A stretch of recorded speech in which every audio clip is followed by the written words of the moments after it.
Ukikuta mtu mwenye ako na bidii unamsukuma. Si namna hiyo? Na hiyo pesa hii shilingi milioni 2 my friend Bwana Mureu, mimi nataka kwa sawa. Asante sana.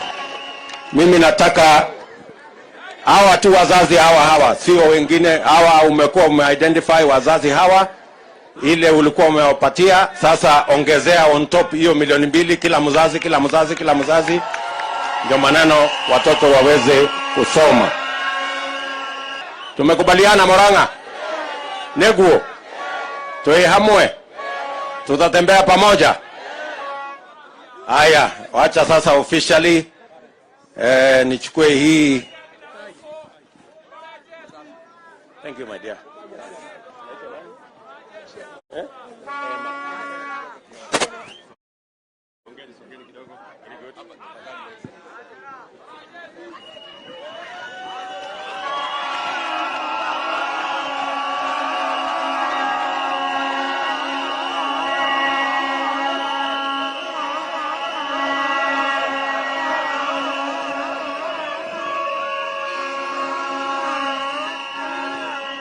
Aya, wapi makofi ya Edward Mureu?